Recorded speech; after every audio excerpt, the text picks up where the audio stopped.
Iceland started 2018 with a bold statement. The Nordic country made it illegal to pay women less than men for similar work. The first thought that popped into my head on hearing the news was, bravo. The second thought was, how soon can we get this rolled out in Australia? How soon can businesses here be forced to prove they value the labor of both genders equally? When will they face the financial and moral consequences if they don't? And believe me, too many of them don't. The Workplace Gender Equality Agency, WGEA, reports that men still out-earn women by more than $26,000 on average, with pay gaps in every industry and occupation.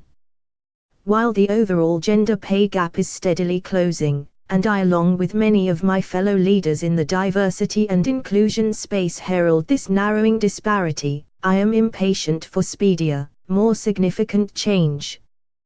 The pace of progress is just too slow, and there's simply too much at stake to sit back and watch this number tick down over our lifetimes.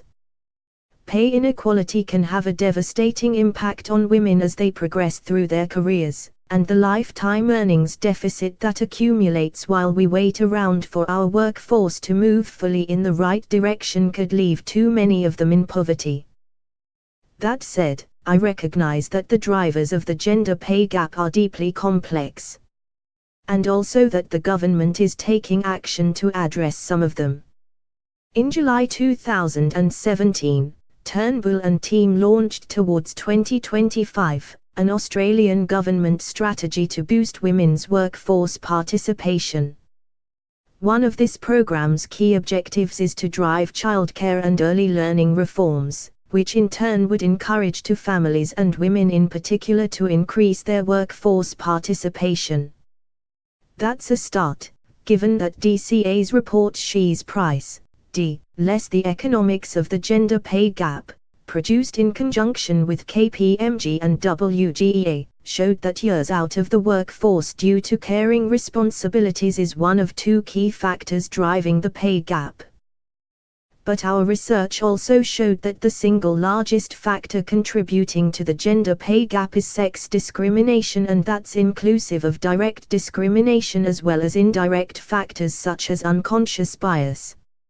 Unconscious bias thrives in a climate where many still doubt the mere existence of the pay gap, or the veracity of annual statistics which, time and again, highlight the pay gap's stubborn legacy in our society.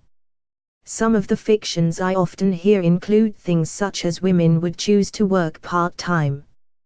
Given that the 2016 census once again showed that women do the bulk of unpaid caring roles in families, and given that men are paid more than women, it isn't really a choice but a financial necessity for the higher wage earner to be in full-time work. Another fiction is that women choose lower-paying jobs, when research shows that when women move into an industry in larger numbers, their work is devalued and everyone is paid less. Another study shows that the higher the percentage of women in an industry, the lower its perceived prestige. Raising awareness of these kinds of myths and unconscious bias is key to overcoming the gender pay gap.